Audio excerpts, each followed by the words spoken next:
भारती। सखी सहेली। सभी सखियों सहेलियों और श्रोताओं को नेहा शर्मा और बुआ का नमस्कार। तो बुआ देखिए, घूमने का दिन था तो हमने सोचा कि चला जाए।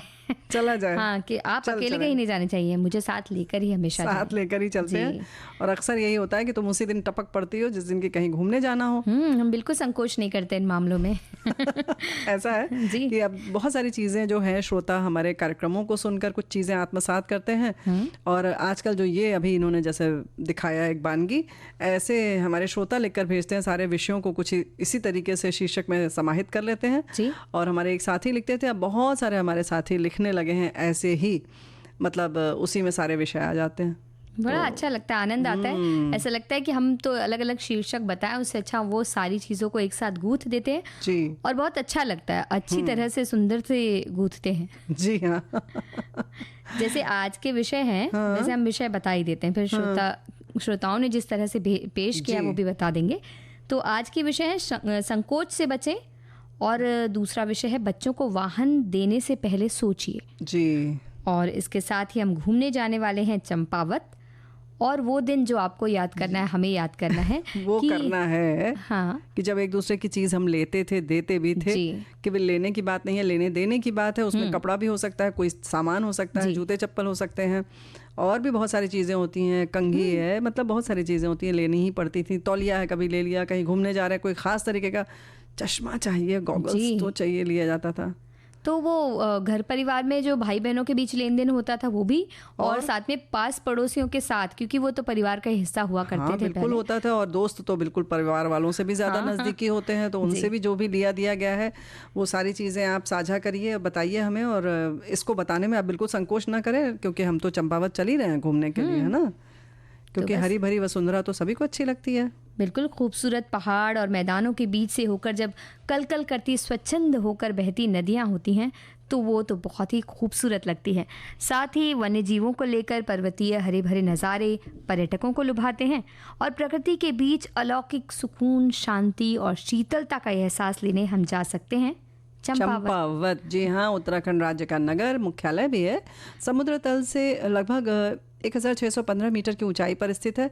कई वर्षों तक कुमाऊं के शासकों की राजधानी रहा, और यहाँ के इतिहास का जो है वो अपना विशिष्ट स्थान है। बिल्कुल।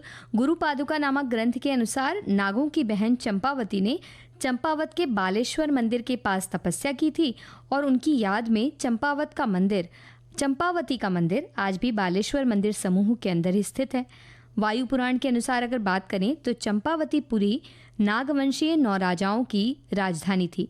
यहाँ चंद राजाओं का राज्यकाल 869 वर्षों तक रहा। आगे चलकर 1997 में चंपावत को जनपद का दर्जा मिला, और यहाँ आने के लिए बस सुविधाएं उपलब्ध हैं, और भी आसपास के बहुत सारे जो स्थान है देखने लायक, उसको भी आप देख सकते हैं। उसमें है बालेश्वर मंदिर, और ये मंदिर शिवजी को समर्पित है, और इसका निर्माण चंद शासन काल में करवाया गया था। वास्तुकला बहुत खूबसूरत है। ऐसा माना जाता है कि इस मंदिर का निर्माण 10वीं से 12वीं ईस्वी शताब्दी में हुआ था, और इसके साथ नागनाथ मंदिर की वास्तुकला भी खूबसूरत है। कुमाऊं के पुराने मंदिरों में से एक है ये मंदिर। ऐसे पूर्णागिरी मंदिर भी है, नाम से ही देखिए पता चलता है ना। ये मंदिर जो है पूर्णागिरी पर्वत पर स्थित है, और टनकपुर से 20 किलोमीटर और चंपावत से 92 किलोमीटर की दूरी पर स्थित है। चैत्र नवरात्रि में यहाँ बहुत भीड़ होती है। यहाँ से काली नदी भी बहती है, जिसे शारदा के नाम से जाना जाता है। और ये मंदिर भारत के 108 शक्तिपीठों में से एक है, और इसके अलावा पंचेश्वर भगवान शिव मंदिर प्रसिद्ध है। नेपाल की सीमा पर स्थित है ये, और यहाँ पर होती है काली और सरयू नदियों का संगम। यहाँ मेला लगता है, और नदियों में भक्तगण डुबकी भी लगाते हैं। देवी धुरा वाराही मंदिर के नाम से जानी जाती हैं, और ये चंपावत से 45 किलोमीटर दूर स्थित है। यहाँ बगवाल के अवसर पर 2 समूह आपस में एक दूसरे पर पत्थर फेंकते हैं, और ये अनोखी परंपरा है। रक्षाबंधन के अवसर पर की जाती है। यहाँ शनि मंदिर भी है। और अगर बात करें सिखों के प्रमुख धार्मिक स्थल की, तो प्रमुख धार्मिक स्थलों में से एक मीठा रीठा साहिब यहीं पर है। चंपावत से 72 किलोमीटर की दूरी पर ये स्थित है, और कहा जाता है कि सिखों के प्रथम गुरु नानक जी यहाँ आए थे, और ये गुरुद्वारा जहाँ पर स्थित है वहाँ लोदिया और रटिया नदियों का संगम होता है। इसके परिसर में रीठे के कई पेड़ लगे हैं, और कहा जाता है कि गुरु के स्पर्श से रीठा मीठा हो जाता है। क्या बात है। तो यहाँ पर हम कह सकते हैं कि आसपास दो दो संगम है कि नहीं? तो नदियों का दो संगम है, सुंदर स्थान है। तो बुआ जी ऐसे नीले पर्वतों के बीच में घूमते घूमते हम चंपावत घूम रहे हैं जी। और मीठा रीठा साहिब की तो हमने दर्शन कर लिए। इसके साथ ही एक और धीरनाथ मंदिर भी यहाँ है। बैसाख पूर्णिमा के अवसर पर यहाँ मेले का आयोजन किया जाता है। और इसके साथ हम एक और जगह के बारे में बताते चले, वो है श्यामला ताल, जो कि श्यामतल झील के तट पर स्थित है। इसके साथ ही ये स्थान स्वामी विवेकानंद आश्रम के लिए भी प्रसिद्ध है। यहाँ लगने वाला झूला मेला भी काफ़ी प्रसिद्ध है। अब चलते हैं अबोट माउंट, मनमोहक जगह है। यहाँ पर ब्रिटिश काल के कई बंगले मौजूद हैं। लोहा घाट से 11 किलोमीटर की दूरी पर स्थित है। बनबसा NHPC का एक जल विद्युत पावर केंद्र है। ये नेशनल बॉर्डर पर, ये नेपाल के बॉर्डर पर स्थित है। और यहाँ ट्रैकिंग भी कर सकते हैं और बहुत सी अनोखी चीज़ें देख सकते हैं। बिल्कुल। और कैसे हम पहुँचे चंपावत, इसके लिए हवाई मार्ग हम अपना सकते हैं। पेंटानगर हवाई अड्डा यानी उधम सिंह नगर चंपावत से 170 किलोमीटर की दूरी पर है। यहाँ से बस, टैक्सी या जीप से आप यात्रा आगे कर सकते हैं। ट्रेन से आने के लिए अगर आप चाहें तो टनकपुर रेलवे स्टेशन पे आकर आगे की यात्रा सड़क मार्ग से पूरी कर सकते हैं। दिल्ली, लखनऊ जैसे कई शहरों से आप सड़क मार्ग के द्वारा भी यहाँ तक की यात्रा कर सकते हैं। और हिल स्टेशन है, इसलिए मार्च से जून तक का समय बहुत अच्छा है यहाँ आने के लिए। बरसात के मौसम में थोड़ा घूमने से यहाँ बचना चाहिए, क्योंकि भूस्खलन जैसी चीज़ों से आपका सामना हो सकता है। फिर रास्ते बंद हो गए तो आप जहाँ पर हैं वहीं रुक जाएंगे।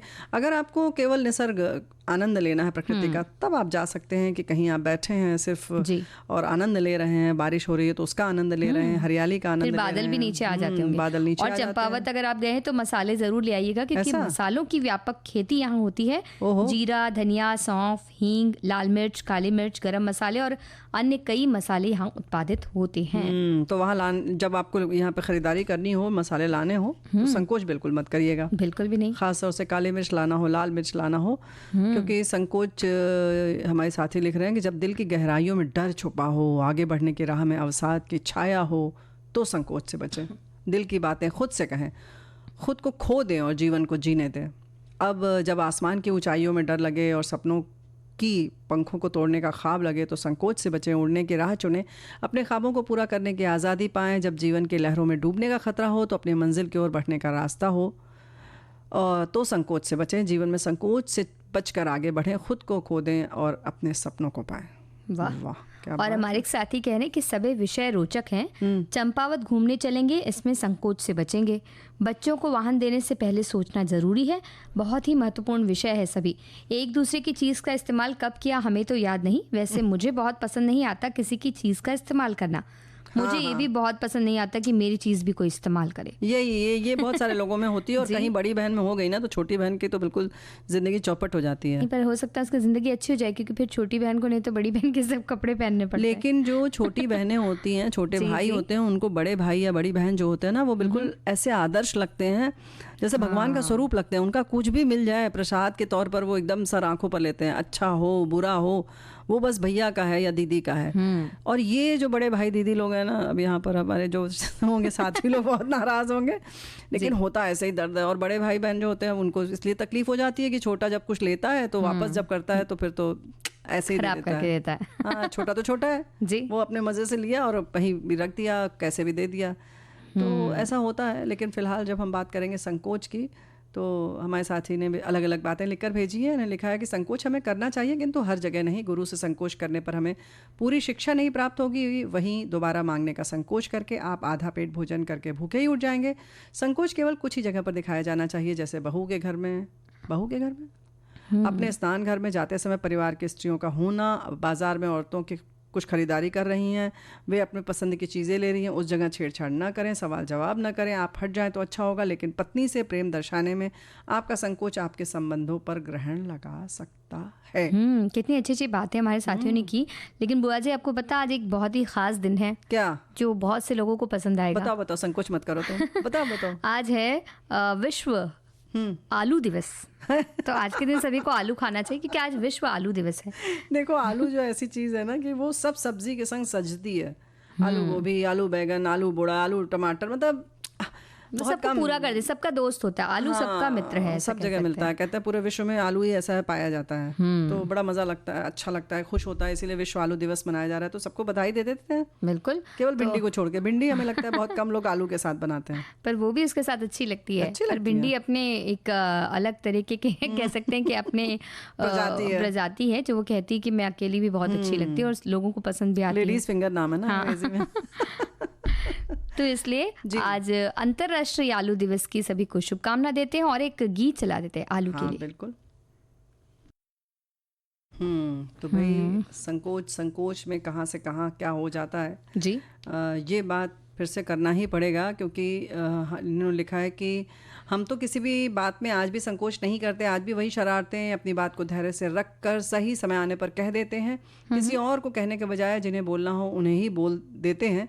बोलने का तरीका बुरा न लगे ऐसा रख कर कह देते हैं।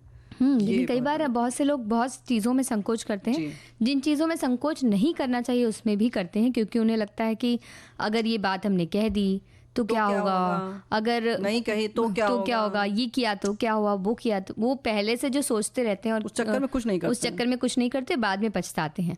या हो सकता है कि वो चीज़ बुरी लगे तो आप उसे संभाल सकते हैं, या हो सकता है कोई काम बिगड़ जाए तो आप उसे संभाल सकते हैं, लेकिन अगर किया ही नहीं तो आपको पता ही नहीं चलेगा कि अच्छा होता है क्या बुरा होता है।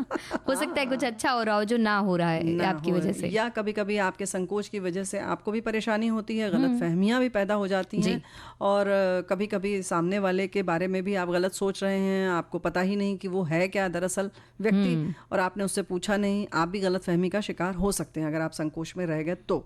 और कई बार हम कुछ बात किसी से सामने वाले से कहकर उसे पूरी तरह से सुलझा सकते हैं, लेकिन हम चुप रह जाते हैं तो उन्हें लगता है कि जो वो हमारे बारे में सोच रहे हैं कि हम इस मामले में गलत थे और उन्होंने वो बात कही, फिर भी हम चुप रहे यानी हम गलत हैं। तो हम अपना पक्ष भी रख सकते हैं, लेकिन संकोचवश हम नहीं रखते हैं, तो वो बात बिल्कुल बदल जाती है। तो बहुत सारी समस्याएं खड़ी हो जाती हैं। संकोच से बचें, अच्छी बात है, लेकिन जब यही स्वभाव हो फिर क्या करें? अब ये बताओ। हमारे साथी लिख रहे हैं, संकोची प्रवृत्ति अक्सर अपने को नुकसान कराती है ऐसा माना जाता है, किंतु यदि इस प्रवृत्ति से किसी का फायदा हो फिर तो ये एक अच्छी बात है, क्योंकि कहा जाता है कि प्रेम में अपने दुख सह कर भी दूसरे के भले की ही कामना फलीभूत होती है। ऐसे में केवल सांसारिक लाभ के लिए संकोच से बचे ये उचित नहीं प्रतीत होता है, किंतु संकोची प्रवृत्ति होते हुए भी अपने अधिकार और कर्तव्य के प्रति सचेष्ट रहना ज़्यादा उचित मालूम पड़ता है, जिसमें अति संकोची प्रवृत्ति की निवृत्ति भी हो सकती है। वाह। तो बड़ी अच्छी जो सवाल पूछा उसका जवाब भी खुद ही दिया। हमारे एक साथी कह रही संकोच करने के उनका एक किस्सा वो बता रही कि संकोच करने से बचें। एक बार मुझे स्टेज पर अचानक बुलाकर कुछ 2 शब्द धन्यवाद के कहने को कहा गया। पल भर के लिए तो मैं घबरा गई। 150 लोगों के सामने बोलना था। तुरंत अपने आप से कहा कि तुम बोल सकती हो और बहुत अच्छा बोल सकती हो। बस फिर मैंने बहुत अच्छा बोल लिया। ये एक पतली रेखा है जिसे हमें पार करना होता है, अपने आप को प्रोत्साहन देना होता है। क्या बात तो है। इन्होंने एक सुझाव दिया कि इस तरह से हम खुद को ही आगे बढ़ा सकते हैं, खुद को ही प्रोत्साहित करके थोड़ी हिम्मत कर सकते हैं। उसके बाद तो फिर ज़्यादा हिम्मत आ जाती है। बिल्कुल, जैसे कि कहते हैं ना कि अंधेरे में जो है रस्सी भी सांप लगती है, तो ये कुछ उसी तरीके का है। जब तक कि आप उस कमरे में प्रवेश नहीं करेंगे आपको सच्चाई का अनुमान नहीं होगा, बस आप अनुमान लगाते रहेंगे, पता ही नहीं चलेगा। संकोच या झिझक की भावना बहुत से बच्चों में बचपन से होती है, प्राय बड़े होने पर भी संकोची रहते हैं। किसी से बात करना हो तो या कुछ लेना देना हो तो झिझकते हैं। तो इन्होंने यही लिखा है, और कार्यक्रम के माध्यम से संकोच से कैसे बचा जाए ये जानेंगे। तो देखिए, अगर किसी बच्चे को झिझकने की या संकोच करने की प्रवृत्ति है, घर के लोगों को पता होता है, तो अक्सर क्या होता है घर के लोग आगे बढ़ के क्योंकि ये तो संकोच करता है तो चलिए हम इनके बदले बोल देते हैं, या हम इनके बदले वो कोई काम कर लेते हैं, ऐसा वो कहते हैं।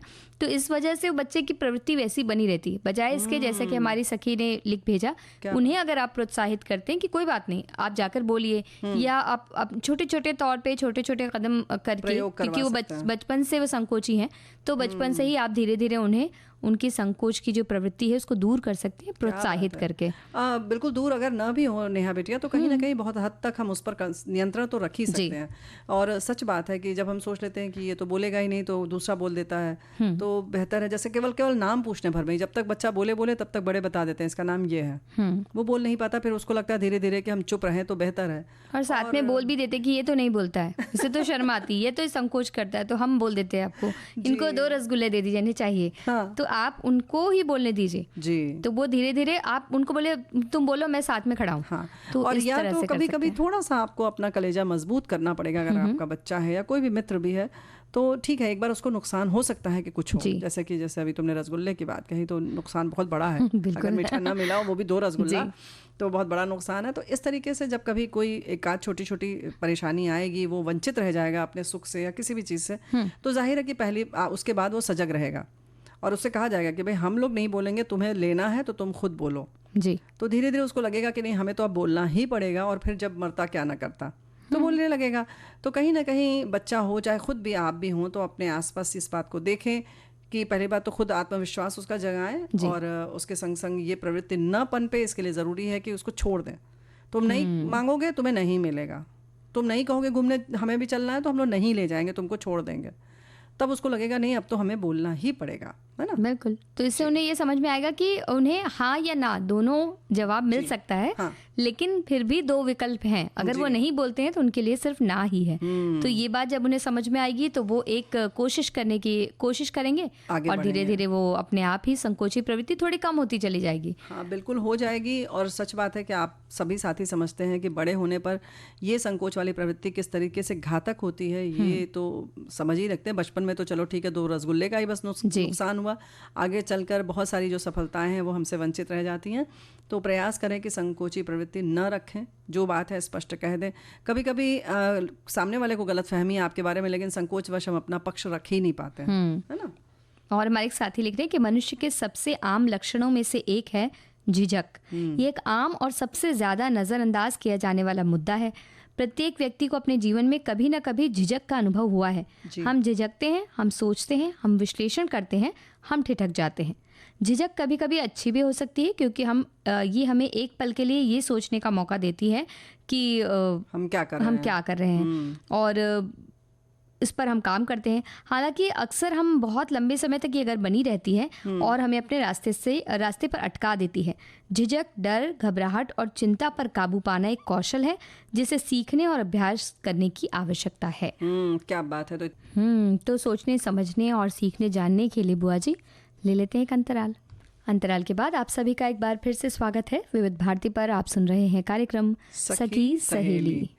और चले कहीं लेते हैं स्कूटर, मोटरसाइकिल, कार, है ना। हमारे साथी लिख रहे हैं एक वाहन जैसे कार या 2 पहिया वाहन एक अद्भुत उपहार, और मेरी राय में हर किसी के पास एक होनी चाहिए। हालांकि मुझे लगता है कि अपने बच्चों को बिना किसी बंधन वाला वाहन देना एक बड़ी गलती है। एक बच्चे के लिए काम करना और अपने वाहन के लिए बचत करना महत्वपूर्ण है। यदि कोई बच्चा अपनी कार के लिए काम करता है तो वे इसकी बेहतर देखभाल करेगा और वास्तव में इसकी देखभाल करेगा। तो बात वैसे सही है, यानी कि बच्चों को खरीद कर न दें, बच्चे स्वयं अपने पैसे से खरीदेंगे तो उसकी कदर करेंगे। वो तो सही है, लेकिन एक बात ये भी है जहाँ जो विषय हम उठाना चाह रहे हैं वो ये कि जब बच्चों की उम्र उतनी नहीं होती है कि उन्हें वाहन दिया जाए, उस वक्त आप कई बार क्योंकि घर में वाहन है तो इसलिए आप उन्हें दे देते हैं कि अभी इससे तो कार चलानी आ गई है पहले से ही, तो अभी 12 साल का या 13 साल का उसे कार चलानी आती है, जाओ पास में जाकर ये कर लो वो कर लो, इस तरह से हम उन्हें दे देते हैं। तो वो चीज़ें नहीं करनी चाहिए क्योंकि ड्राइविंग लाइसेंस की एक जो उम्र तय की गई है वो कुछ सोच कर ही तय की गई है कि एक विशेष उम्र तक हो जाएंगे। जी, संभाल सकता है। कुछ भी समस्या है तो कहीं अचानक से कोई दुर्घटना घटने वाली हो तो वो अपने आप को रोक सकता है। और वैसे भी शरीर भी पूरी तरीके से इतना सक्षम नहीं होता है कि आप वाहन चला सके। वैसे नेहा बेटिया, हमारे साथी ने जो बात लिखी है वो भी बहुत हद तक सही है कि 18 साल से पहले कोई नहीं कमा पाएगा कि स्कूटर खरीद सके। जी बिल्कुल। तो ये बात कहीं ना कहीं अप्रत्यक्ष रूप से इसी बात पर लागू हो जाती है कि आप उतनी उम्र तक पहुंच जाएंगे। और हमारे साथी ने लिखा है कि बच्चों को वाहन चलाने का शौक भी बहुत हो गया आजकल, और वे भी खूब स्पीड से। जब तक बच्चों में गंभीरता समझदारी ना आ जाए, मुझे लगता है उनको वाहन देने से बचना चाहिए, भले ही उनकी उम्र 18 वर्ष पार हो गई हो, क्योंकि वे नादानी में इसको अपनी मौज समझते हैं और हवा से बातें करने जाते हैं। ये किसी के लिए घातक सिद्ध हो सकता है। बिल्कुल। और वाहन देने से पहले बिल्कुल सोचिए, हमारे दूसरे साथी लिख रहे हैं ये बात वो 18 साल के हैं या नहीं, उनका ड्राइविंग लाइसेंस बना हुआ है या नहीं, और बच्चे कहाँ तक के लिए गाड़ी मांग रहे हैं, ज़्यादा दूर या पास है, उस जगह कितना ट्रैफिक होता है, गाड़ी देने में बच्चा कितना सेफ है या नहीं, और बच्चे को यातायात के नियमों का कितना ज्ञान है, ये बहुत ज़रूरी है। ये सब सोचने के बाद ही वाहन देने की सोचें। जी, तो सबसे पहली बात तो यही होगी कि पहला कदम जो है वो ये कि उसकी उम्र हो जाए और उसका लाइसेंस बना हो। और जाहिर है कि लाइसेंस जब बना होगा तो उनको नियम कानून तो आ ही जाएंगे, ट्रैफिक सिग्नल्स और इन सब की जानकारी जब मिल जाती है तभी आप पास होते हैं, लाइसेंस आपको मिलता है। लेकिन उसके बाद बात आती है कि जब बच्चा कहाँ जा रहा है, कितनी दूर जा रहा है, वो जगह कैसी है, रास्ता कैसा है ना, और ये भी देखना है कि कितने लोगों के साथ जा रहा है ना, उनका प्लान क्या है। बहुत सारे लोगों के साथ जाते हैं तो कई बार ऐसा होता है कि वो कि तुम इतने धीरे धीरे चला रहे हो, हम तो बहुत फास्ट चला लेते हैं, तो एक दूसरे की देखा देखी भी काम हो जाता है। देखा देखी होता है, फिर कभी कभी कुछ ऐसा मौका होता है जिसमें कि बच्चे स्पीड का ही मज़ा लेते हैं या बस लॉन्ग ड्राइव के लिए जा ही रहे हैं, यानी उसका मज़ा ही लेने जा रहे हैं, तो जाहिर है फिर स्पीड कम कैसे करेंगे। ये तो दोनों चीज़ें जो हैं विरोधाभासी हैं, तो हो ही नहीं सकता। तो आप देखें उसको कि कैसे आपको तय करना है कि उसको कैसे रोका जाए, है ना। बिल्कुल। और जैसे सोशल मीडिया का ज़माना, तो सोशल मीडिया में भी इस तरह की कई चीज़ें नज़र आती हैं जहाँ पर बताया जाता है कि दुर्घटना किस तरह से हो गई या यातायात के नियमों का पालन न करने की वजह से क्या दुष्परिणाम हुए, तो इन सब से भी आप उन्हें अवगत करवा सकते हैं। और ये क्योंकि सच्ची घटनाएं रहती हैं, सच्ची बातें हैं, तो उन्हें देखकर वो ज़्यादा सीखेंगे।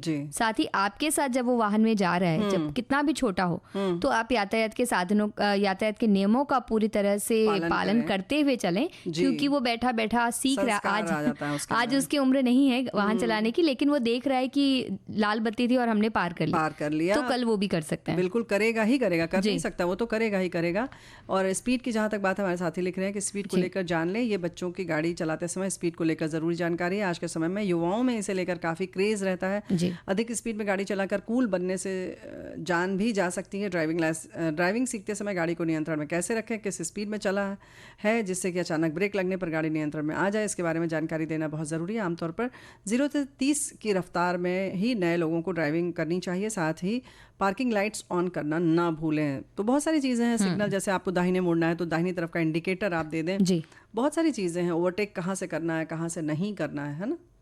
तो अचानक से आप ओवरटेक ना करें, या बड़ी गाड़ी आ रही तो किस तरह से आपको संभल कर चलना है, या कोई ऐसी सड़क है जहाँ पर बहुत से लोग आते जाते हैं, छोटी सड़क है जहाँ पर लोग पैदल ज़्यादा चलते हैं, तो वहाँ ध्यान रखना बहुत ज़रूरी है ताकि आपको अचानक ब्रेक लगाने की ज़रूरत ना पड़े। तो स्पीड उतनी रखें, स्पीड ब्रेकर का ख्याल रखें, स्पीड ब्रेकर के पहले आप बहुत तेज़ स्पीड में ना आए। तो इस तरीके की बहुत सी छोटी छोटी चीज़ें हैं जिससे आप भी अपने साथ में लेकर के बच्चे को ये सारी चीज़ें सिखा सकते हैं।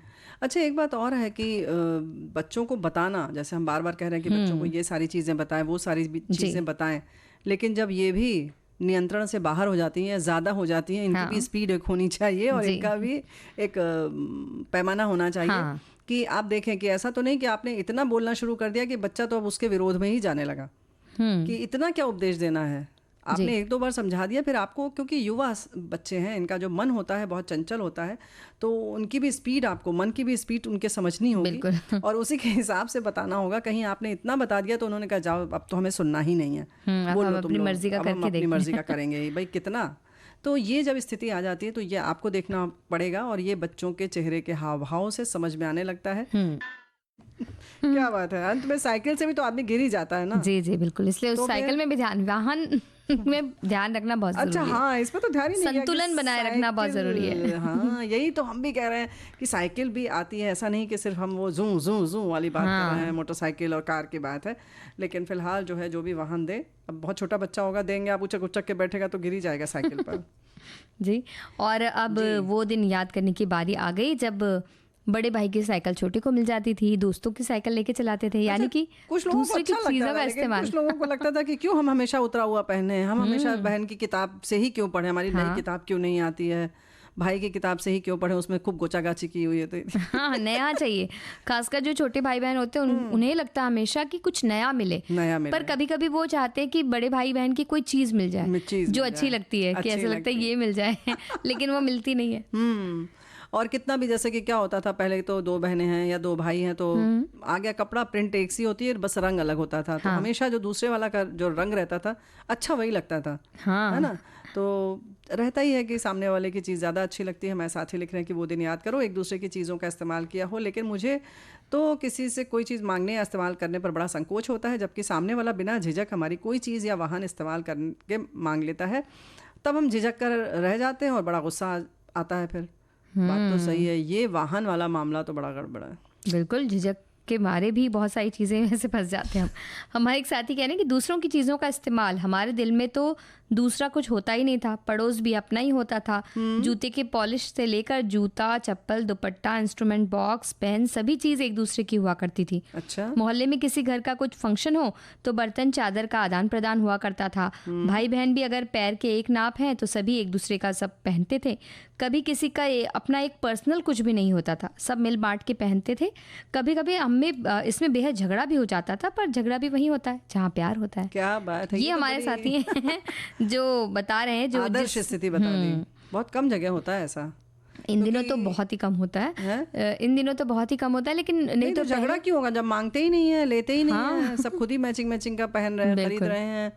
तो वो स्थिति भी हो गई और बड़ा संकोच भी अब लोग करते हैं। जैसे हमारे साथियों ने बहुत सारे ने कहा भी है कि मांगना नहीं चाहिए, कहीं ना कहीं बीमारी आदि के हिसाब से भी बहुत सारी चीज़ें नहीं मांगना चाहिए। तो क्या पहले बीमारी वारी नहीं होती थी? पहले इतना सोचा नहीं जाता था। पहले हम अड़ोस पड़ोस के व्यक्तियों को भी एक बड़ा परिवार होता था ना, सब तो परिवार में तो इस तरह की चीजें चलती रहती हैं, पूरा कुटुंब जैसा माना जाता था। और सच बात है कि हमें भी याद है बचपन में एक घर से हमारे सामने के घर की बच्ची थी, कुछ कपड़ा लेकर गई थी, जब वापस करने आई तो थैंक यू बोला। तो उस समय ऐसा आश्चर्य लगा कि इसमें धन्यवाद करने की ज़रूरत क्या है। मतलब इतना औपचारिकता, घर की तरह चीज़ हम लोग मान के ही चलते थे पहले। हाँ। तो और दे दिया, ले लिया, हो गया, बात खत्म। अब वो बोले, जब उसे थैंक यू बोला तो हम तो ऐसे अवाक रह गए।